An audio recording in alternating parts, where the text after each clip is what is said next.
What's going on, everybody? Welcome to Arrival Entertainment, and today we're going to be talking about Venom: Let There Be Carnage, the next entry in Sony's universe of Spider-Man characters. Venom: Let There Be Carnage is the sequel to the 2018 film Venom. It stars Tom Hardy, Michelle Williams, and Woody Harrelson, and is directed by Andy Serkis. And everything you need to know about this movie is pretty much shown in the trailers. It's Venom against Carnage.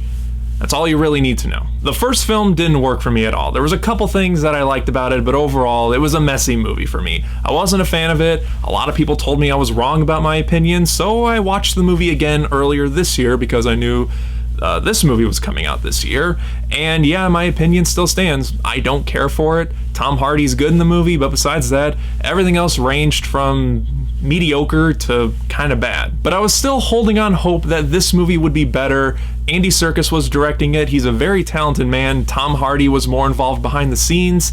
And then the trailer came out. And then I got really worried about this movie because the trailers basically said to me, we're not doing anything new from the original movie. We're just going to make the exact same movie over and over again, only with Carnage in it.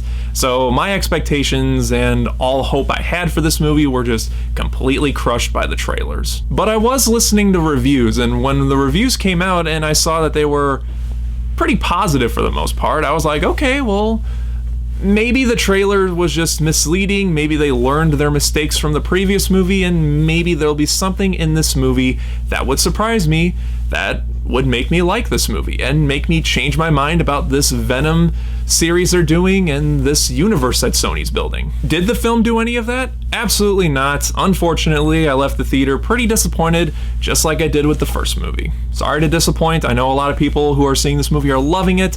They're loving Carnage. They're loving that mid-credit scene. They're loving the humor. But for me, very similar to the first movie, nothing really worked for me. Before I get into everything else that I want to talk about these Venom movies, this universe that Sony is building up, let's talk about the few positives I have first and get those out of the way. First off, Tom Hardy. I knew going into this movie, if I ended up just downright hating it, Tom Hardy was going to be great in the movie. This guy's a very talented actor. He was more involved behind the scenes, so that shows that he has some dedication to this movie and to this character and to this franchise that Sony is trying to build.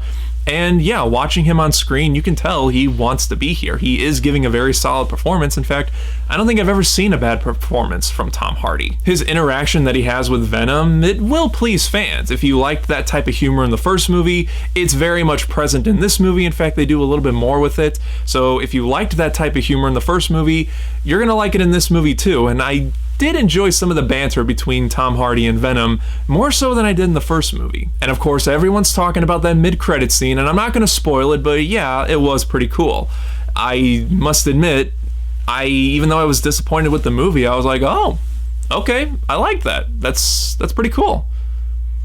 Unfortunately for me, that's about as where the positives end for me. Everyone's been talking about Woody Harrelson in this movie. I've been seeing a lot of mixed reactions about his performance. Some say he was great, he was menacing, some saying he was horribly miscast.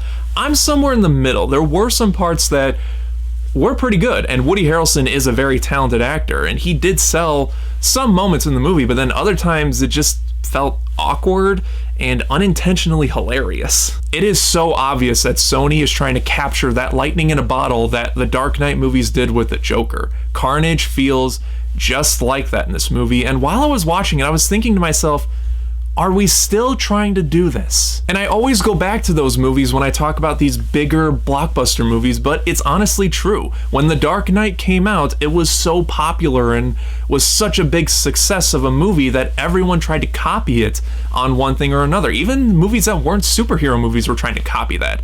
And I thought we had moved past that. I thought we were done trying to copy what The Dark Knight did, but here we are talking about Carnage in this movie. I couldn't help but think that of the Joker in this movie. They're trying to do what the Joker did in The Dark Knight, and sometimes it worked. A lot of times it didn't work, however. Like I said, there was quite a bit of unintentionally funny parts with Woody Harrelson in this movie. And that's going to lead me into something else I want to talk about. These movies are very humorous. They are trying to go for a more lighthearted, funny, friendly tone with these movies. I personally don't think that's a tone that a Venom movie should be going for, but whatever, they're doing it. Some fans like it. I didn't like it in the first movie, and I didn't laugh at all at any of the humor in this movie. In fact, I only laughed once, And that's a scene I wasn't supposed to be laughing at. And that's gonna have to sneak right back into my talk with Woody Harrelson, where I said I laughed at some stuff that were unintentionally funny. And I'm not gonna spoil what happens just in case you don't know, but there's a scene with Woody Harrelson and another character in a church that kind of leads into the third act. I was chuckling at what they were doing in that scene, and I wasn't supposed to. I was supposed to be taking it seriously, and I was looking around at the audience. No one else was feeling that same type of reaction I did, but I was just kind of sitting back in my chair just chuckling because they were going for something serious, and for me, it didn't work at all. That's the only time I laughed. I didn't really laugh at any of this banter between Venom and Eddie Brock in this movie. Although the banter I did enjoy a little bit more, the humor just fell flat for me, unfortunately. I don't think these movies should have gone in a family-friendly Marvel Cinematic Universe style humor tone, but they are. And it's a little disappointing for me because in the end, when I look back at this movie and the first movie, they just feel like parodies of Venom. They honestly do, and not good parodies. They're trying to make something serious while still trying to sprinkle in that humor, and that balance just wasn't there for me. It tried to balance it, but no, it didn't at all. I'm sure everybody wants to know my opinion about the Carnage and Venom fight that we're gonna get in this movie, and while it was entertaining, it was still disappointing for me because it was filmed kind of poorly. It's not shaky cam, thank God, but it does cut a lot to different angles, and there were times where I couldn't tell what was happening. There's supposed to be something bloody, or not bloody, it was supposed to be something intense that was going on, and I'm just saying, what am I supposed to be looking at?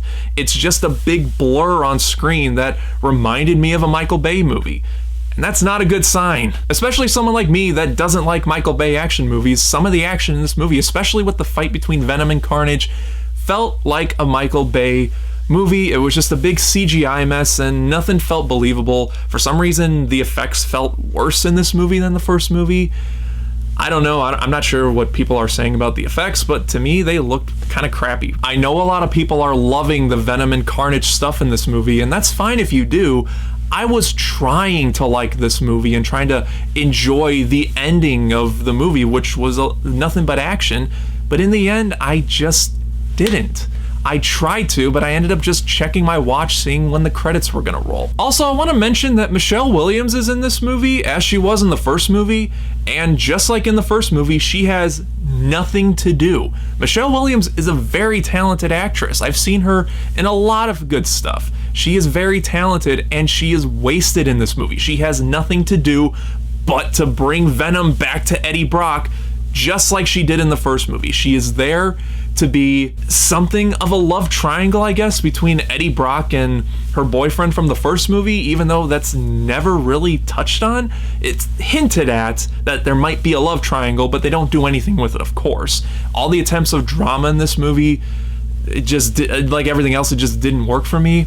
And in the end, I thought back to it, and I like Michelle Williams, but she has nothing to do in this movie but to bring Venom back to Eddie Brock, and that's not good enough for me. I'm sorry, that's just not. It's honestly so frustrating that these movies are taking talented people and just putting them in something like this, and it doesn't even feel like they're trying.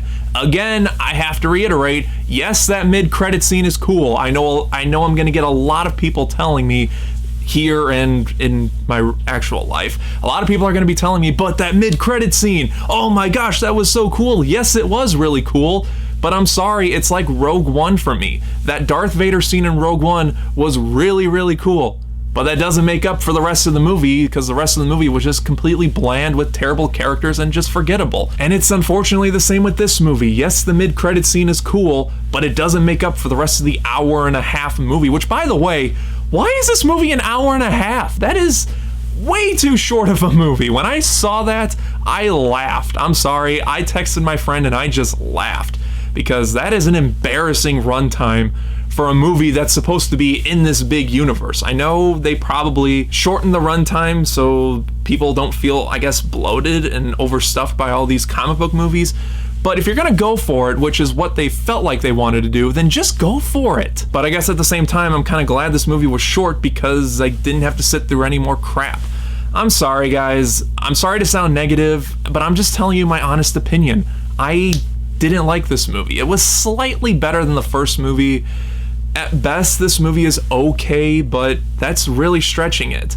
The first movie was just crap all around. I will never understand why people like that movie. I can kind of understand why people enjoy this movie a little bit better.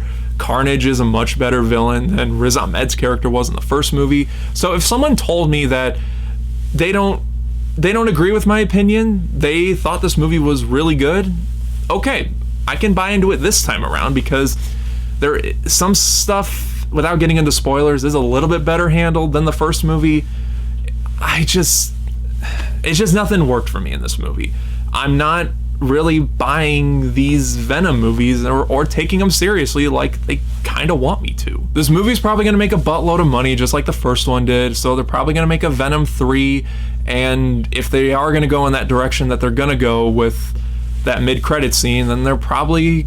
I'll be curious to see what they do with that, but if all we're going to get is just another Venom movie, then I'm probably not going to be sticking around for it. I gave this movie a chance, even though I didn't want to. I gave this movie a chance because I thought maybe this movie will surprise me. Maybe those early reviews might surprise me, and maybe they were right, but it didn't. I felt the same as I did with the first movie. Even though it's slightly better, it's watchable. I can't really recommend this movie, though. This movie's a major letdown. I think maybe if you loved the first movie, then I can recommend this movie, but if you didn't see the first movie and this movie seemed like it would be interesting to you, then just skip it. You're not missing really much of anything. Go watch that mid-credit scene. I'm sure it's leaked on YouTube already. Just go watch that mid-credit scene if you want to know what really happens. You don't need to sit through this movie because it's not that good. I don't know what else to say, so screw it, I'm done. So guys, that's my review for Venom Let There Be Carnage. Just like always, let me know your thoughts and opinions on the movie down in the comment section. And as always, thank you very much for watching. If you like this video, then don't forget to like and share it. Subscribe right here if you haven't already, and until next time guys, take care.